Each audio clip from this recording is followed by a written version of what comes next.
நான் சொல்கிறத கொஞ்சம் இமேஜின் பண்ணுங்க. ஒரு சின்ன காற்று.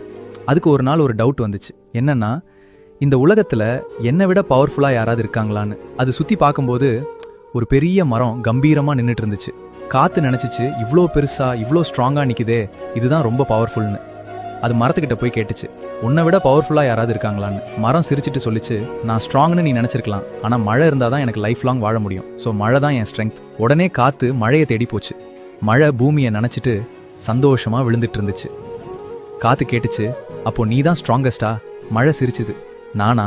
சூரியன் வந்தா கொஞ்சம் கொஞ்சமாக நான் மறைஞ்சிருவேன். சூரியன் தான் பவர்ஃபுல். காற்று இப்போ சூரியனை தேடி போச்சு. சூரியன் ரொம்ப பிரைட்டாக ஒளி கொடுத்துட்டு இருந்துச்சு. காற்று கேட்டுச்சு, அப்போ நீ தான் ஸ்ட்ராங்கஸ்டா? சூரியனும் சிரிச்சுது, நானும் இல்லை, ஒரு சின்ன மேகம் வந்தா போதும், என் ஒளியையே மூடிரும்.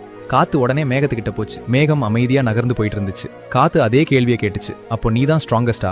மேகம் சிரிச்சிட்டு சொன்னது என்னன்னா, நான் எங்க போகணும்னு டிசைட் பண்றது நானே இல்ல, நீ தான் என்ன தூக்கிட்டு போற. அந்த நிமிஷம் காத்து சைலண்ட் ஆயிடுச்சு. அதுக்கு ஒரு உண்மை புரிஞ்சுது. இந்த உலகத்துல யாருமே எல்லா நேரத்திலையும் ஸ்ட்ராங்கஸ்ட் இல்ல. ஒவ்வொருத்தருக்கும் ஒரு ஸ்ட்ரென்த் இருக்கு. அதே மாதிரி ஒவ்வொருத்தருக்கும் ஒரு வீக்னஸும் இருக்கு. ஆனா நம்ம என்ன பண்றோம் தெரியுமா?